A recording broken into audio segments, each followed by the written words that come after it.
28ویں پارے سے متعلق ایک سورت ہے سورۃ الجمعہ. اس سورے کی آیت نمبر 9 اور 10 کی تلاوت فرمائی ہے. ان آیتوں میں اللہ سبحانہ و تعالی فرما رہا ہے کہ اے ایمان والو، جب جمعہ کے لیے اذان دی جائے، جمعہ کی نماز کے لیے بلایا جائے، اپنے کاروبار کو چھوڑ کر، خرید و فروخت کو چھوڑ کر اللہ کے ذکر و اذکار کی طرف دوڑے چلے آؤ. ذالکم خیر لکم ان کنتم تعلمون، یہ تمہارے حق میں بہت ہی بہترین کام ہے اگر تم جانتے ہو. فَإِذَا قُضِيَتِ الصَّلَاةُ فَانتَشِرُوا فِي الْأَرْضِ وَابْتَغُوا مِنْ فَضْلِ اللَّهِ وَاذْكُرُوا اللَّهَ كَثِيرًا لَعَلَّكُمْ تُفْلِحُونَ. اور جب نماز سے فارغ ہو جاؤ تو اللہ کی زمین میں پھیل جاؤ اور اللہ کا فضل و کرم تلاش کرو، یعنی روزی روٹی تلاش کرو، اور زیادہ سے زیادہ اللہ کا ذکر و اذکار کرو تاکہ تم کامیاب بن سکو. ان دو آیتوں میں اللہ سبحانہ و تعالی بالخصوص جمعہ کا تذکرہ فرمایا ہے. جمعہ کی بڑی اہمیت ہے. اسلام میں جمعہ کو جو مقام دیا گیا ہے، باقی کسی دنوں میں سے کسی دن کو وہ مقام نہیں ہے. اس کو سید الایام کہا جاتا ہے. دنوں کا سردار جمعہ کو بنایا گیا. اور جمعہ کی جو عبادت ہوتی ہے، یہ سارے ہفتہ بھر کی عبادتوں میں افضل ترین عبادت مانی جاتی ہے. شریعت اسلامیہ میں جمعہ کے دن سے متعلق بہت ساری باتیں معلوم ہوتی ہیں. جمعہ کو جمعہ کیوں کہا جاتا ہے، اس سلسلے میں مفسر قرآن امام شوکانی رحمۃ اللہ علیہ نے اپنی تفسیر فتح القدیر میں 2 باتیں بیان کی ہیں. پہلی بات یہ کہ اللہ سبحانہ و تعالی اس دن ساری مخلوقات کی تخلیق سے فارغ ہو گیا تھا. سارے مخلوقات پیدا کیے جانے کے بعد جب ان کو جمع کیا گیا، اس لیے اس دن کو جمعہ کہا گیا ہے. جمعہ کا مطلب اجتماع ہونا، جمع ہونا، ساری چیزوں کو اکٹھا کرنا، اس کا معنی و مطلب یہ ہوتا ہے. اور امام شوکانی رحمۃ اللہ علیہ نے دوسری بات جو بیان کی وہ یہ کہ جمعہ کے دن سارے مسلمان اکٹھا ہوتے ہیں، اللہ کی مسجد میں جمع ہوتے ہیں اور اللہ کی عبادت کے لیے جمع ہوتے ہیں، تو لوگوں کا یہ اجتماع جمعہ کہلاتا ہے. تو معلوم ہوا کہ جمعہ کو جمعہ کیوں کہتے ہیں. اس کے لیے 2 باتیں امام شوکانی رحمۃ اللہ علیہ نے بیان کی ہیں. جمعہ کو اسلام میں کیوں اتنی اہمیت دی گئی. اللہ سبحانہ و تعالی جمعہ کے دن آدم علیہ السلام کو پیدا کیا اور ساری مخلوقات کو پیدا کیا. جمعہ کے دن ہی اللہ رب العالمین نے موسیٰ علیہ السلام کو فرعون سے نجات دیا. جمعہ کے دن ہی اللہ رب العالمین نے قیامت کو قائم کرنی ہے، یعنی جمعہ کے دن ہی قیامت قائم ہونے والی ہے. احادیث صحیحہ میں جمعہ سے متعلق اتنی باتیں بیان کی گئی ہیں. تو لہذا معلوم ہوتا ہے کہ جمعہ کی کچھ نہ کچھ اہمیت اسلام کے اندر ہے. اللہ کے رسول صلی اللہ علیہ وسلم نے جمعہ کے دن کثرت سے درود پڑھنے کا اہتمام کرنے پر ابھارا ہے. جو جمعہ کے دن کثرت سے درود پڑھتے ہیں ان کے درجات کثرت سے بلند کیے جاتے ہیں، ان کے گناہ کثرت سے معاف کر دیے جاتے ہیں اور ان کے نام اعمال میں کثرت سے نیکیاں لکھی جاتی ہیں. یہ جمعہ کے دن کی ایک فضیلت ہے. اور اسی طرح جمعہ کے دن اللہ کے رسول صلی اللہ علیہ وسلم نے ایک ایسی گھڑی بیان کی ہے جس گھڑی میں کوئی بھی آدمی اگر دعا کر لے، جائز دعا ہے، اللہ تعالیٰ اس کی دعا رد نہیں کرتا. یہ جمعہ کے دن کی فضیلتوں میں سے ایک فضیلت ہے اور وہ گھڑی بڑی مختصر بیان کی گئی ہے. تو بہرکیف جمعہ کے دن بہت ساری فضیلتیں اسلام کے اندر بیان کی گئی ہیں. تو جمعہ کو دنوں کا سردار کیوں بنایا گیا؟ اس لیے کہ دوسرے مذاہب کے درمیان دوسرے دنوں میں ان کی اپنی مخصوص عبادت کی جاتی تھی. جیسے ہفتے کا دن ہے، اتوار کا دن ہے. اہل کتاب یہود و نصارہ ان دنوں میں وہ عبادت کیا کرتے تھے. ہفتے میں ایک دن مخصوص کر کے وہ اللہ کی یا اپنے اپنے طریقوں کے مطابق عبادت کرتے تھے. اور اسی طرح جو مجوسی ہیں، نجومی ہیں، جو بھی دیگر مذاہب کے لوگ ہیں، یہ اپنے لیے ایک دن فکس کیے ہوئے تھے ہفتے میں ایک دن عبادت کے لیے. اللہ کے رسول صلی اللہ علیہ وسلم مسلمانوں کے لیے ایک دن کا انتخاب کرنا ہوا تو اللہ رب العالمین کے حکم سے جمعہ کے دن کو انتخاب کیا گیا. جمعہ کا دن یہ عید المؤمنین بھی اس کو کہا گیا ہے، یعنی ایک عید الفطر ہے اور ایک عید الاضحیٰ ہے. رمضان کی ایک عید ہے اور بقرہ عید ایک عید ہے، لیکن چند روایتوں میں ایک تیسری عید معلوم ہوتی ہے جو مومنوں کی عید کہلاتی ہے، عید المؤمنین، اور وہ جمعہ کا دن ہے. تو جمعہ کی بڑی اہمیت قرآن و حدیث کے اندر موجود ہے. اب یہاں قابل ذکر بات یہ ہے کہ اس جمعہ کو لے کر ہمارے درمیان بہت سارے کام ایجاد کیے گئے ہیں جو کہ دین اسلام کا حصہ نہیں ہے. اسلام کے اندر جمعہ سے متعلق جو باتیں صحیح سند کے ساتھ بیان کی گئی ہیں، ان باتوں پر من و عن ہمارا ایمان ہے. اس میں کسی قسم کی نہ ہم کمی کر سکتے ہیں اور نہ زیادتی کر سکتے ہیں، یہ ہمارا ایمان ہے. لیکن اگر کوئی ان فضیلت والے ایام کو لے کر، فضیلت والے دن کو لے کر، جمعہ کے دن کو لے کر طرح طرح کی ضعیف موضوع من گھڑت روایتوں پر عمل کرتا ہے تو وہ دین اسلام کا حصہ ہرگز نہیں ہو سکتا.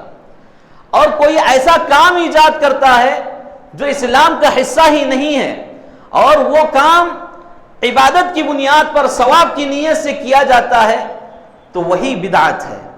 اور اللہ کے رسول صلی اللہ علیہ وسلم نے کہا کل بدعت ضلالہ وکل ضلالۃ فی النار، کہ ہر بدعت گمراہی ہے اور گمراہی سیدھے جہنم میں ڈھکیلنے والی ہے.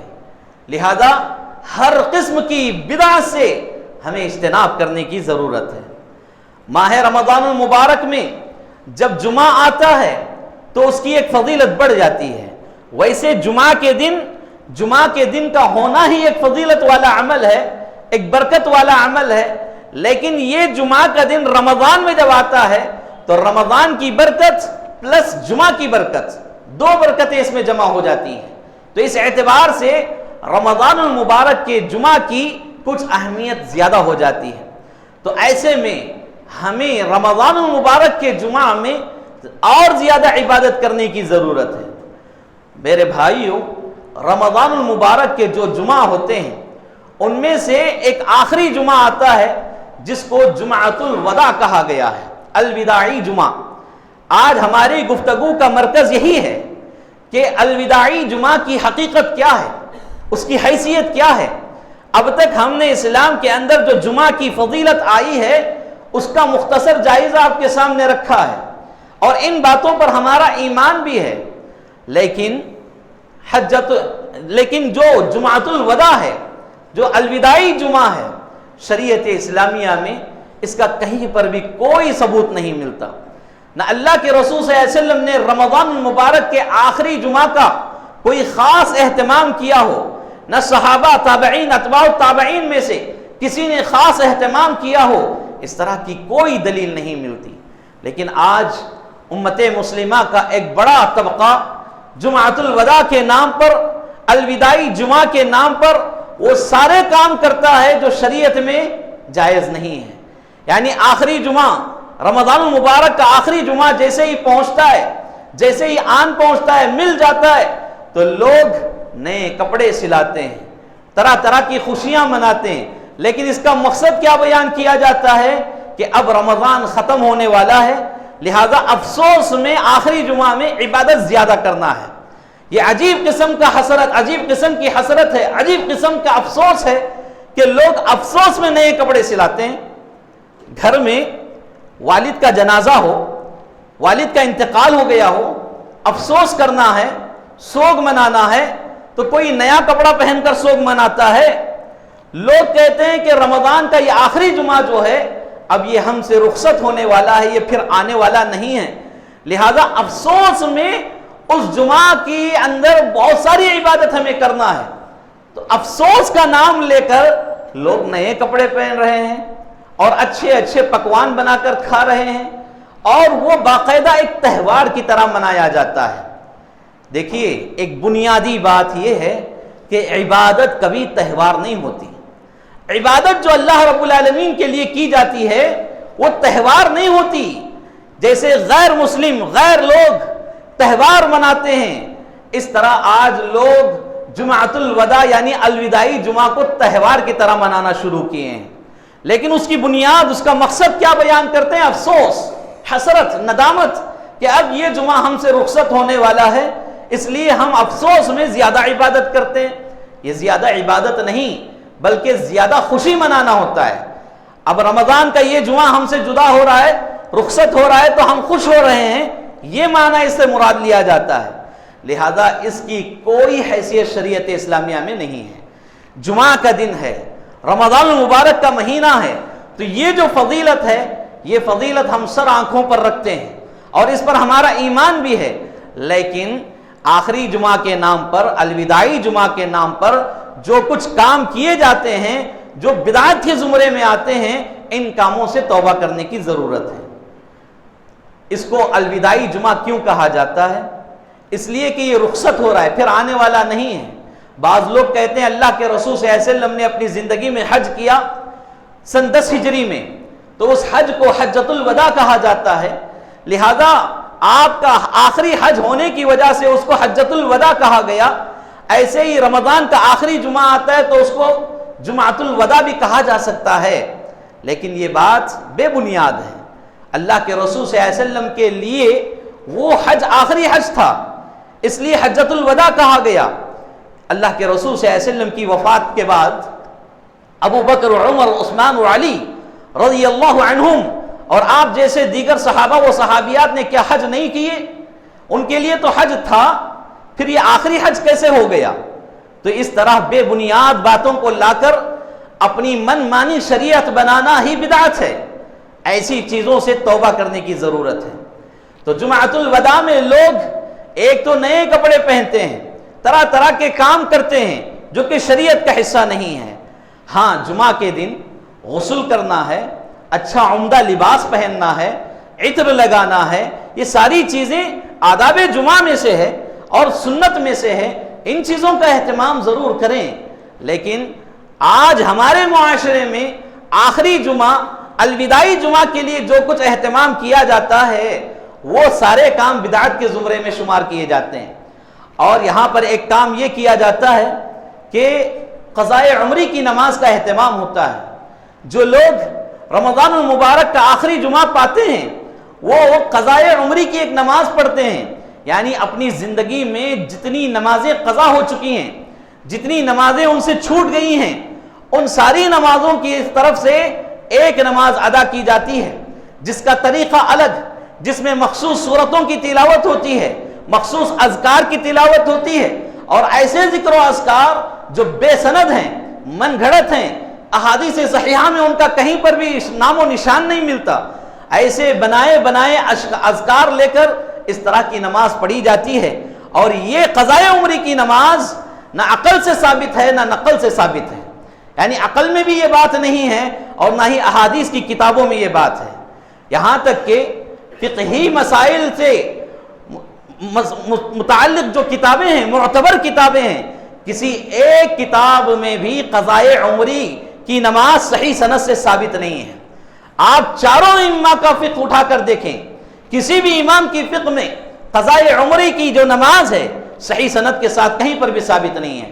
یہاں تک کہ علامہ عبدالحی لکھنوی رحمۃ اللہ علیہ جو بہت بڑے محدث ہیں، بہت بڑے عالم دین ہیں، وہ فرماتے ہیں کہ قضاء عمری کی جو نماز پڑھی جاتی ہے یہ بدعت ہے، اور اس سے متعلق جو حدیث بیان کی جاتی ہے اور موضوع من گھڑت ہے۔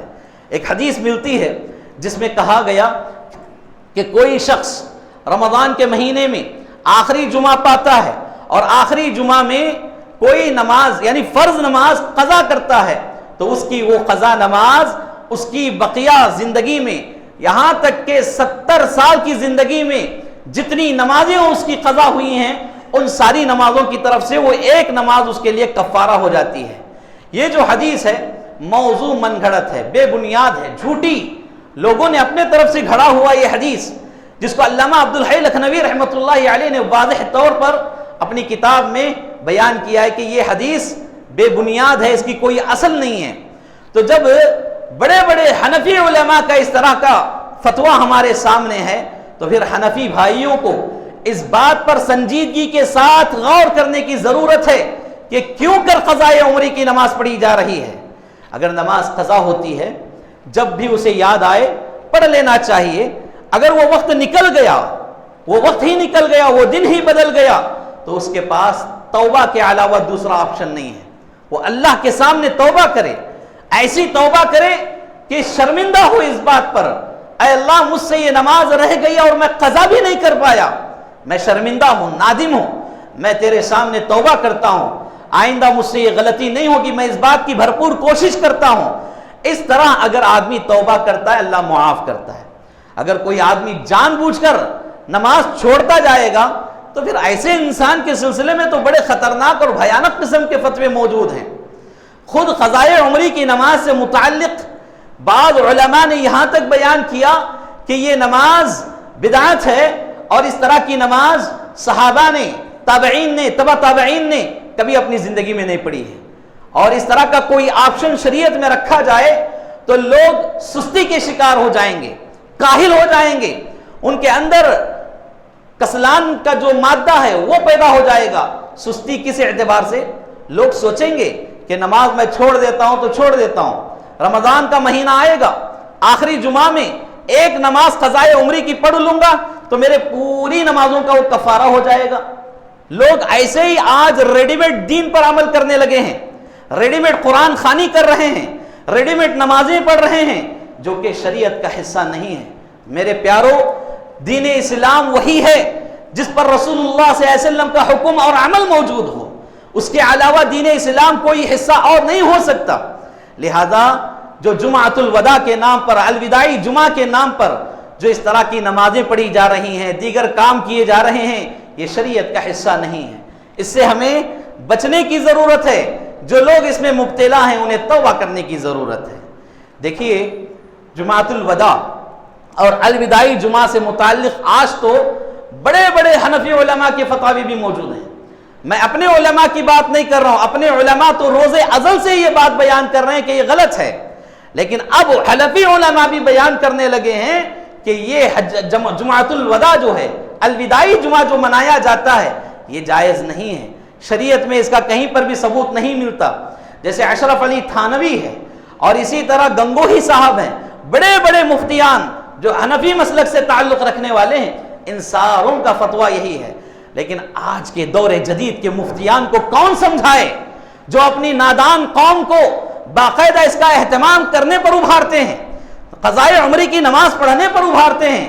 ایسے مفتیان سے گزارش ہے اپنے اکابرین کے فتاووں کو پڑھیں، اپنے اکابرین کی باتوں کو پڑھیں، اور وہ باتیں جو قرآن اور حدیث کے بالکل قریب ہیں ان کو اپنے سروں کا تاج بنائیں، اور وہ باتیں جو قرآن اور حدیث سے خلاف میں ہیں، اس کی خلاف میں ہیں، قرآن اور حدیث سے ہٹی ہوئی ہیں، ان باتوں کو ویسے ہی دیوار پر دے ماریں جیسے بچے بال دیوار پر مارتے ہیں۔ تو ان باتوں کی کوئی اہمیت ہمارے پاس نہیں ہے۔ تو شریعت اسلامیہ وہی ہے جو بیان کیا گیا ہے۔ تو اس سے متعلق ہمیں کیا کرنا ہے؟ یعنی رمضان کا آخری جمعہ آیا، اب یہ الوداعی جمعہ تو منانا نہیں ہے، تو ہمیں کیا کرنا چاہیے؟ حسرت کرنا چاہیے، افسوس کرنا چاہیے کہ رمضان گزر رہا ہے؟ نہیں، افسوس سے بڑھ کر اسلام میں خوشی منانے کا حکم دیا گیا، یعنی خوش ہونے کا حکم دیا، خوشی منانے کا نہیں بلکہ خوش ہونے کا، اللہ کا شکر ادا کرنے کا حکم دیا گیا۔ کیوں؟ اس لیے کہ جب کوئی نیک عمل انسان کرتا ہے، اس نیک عمل کے خاتمے پر جب پہنچتا ہے تو اسے خوشی ہوتی ہے، اور وہ خوشی اللہ رب العالمین کی ایک نعمت ہے، اور اس نعمت کے اظہار میں وہ اللہ کا شکر ادا کرنا چاہیے۔ اللہ کے رسول صلی اللہ علیہ وسلم فرماتے ہیں، صحیح مسلم کی حدیث ہے، حدیث نمبر 1151، اللہ کے رسول صلی اللہ علیہ وسلم فرماتے ہیں للصائم فرحتان، للصائم فرحتان، کہ روزے دار کے لیے دو خوشیاں ہیں، دو خوشیاں اسے نصیب ہوتی ہیں۔ پہلی خوشی کیا ہے؟ فرحت حین یفطر، کہ جب وہ افطار کرتا ہے تو اسے خوشی نصیب ہوتی ہے، اور دوسری خوشی کیا ہے؟ فرحت حین یلقى ربہ، جب وہ اپنے رب سے ملاقات کرے گا تو اسے خوشی نصیب ہوتی ہے۔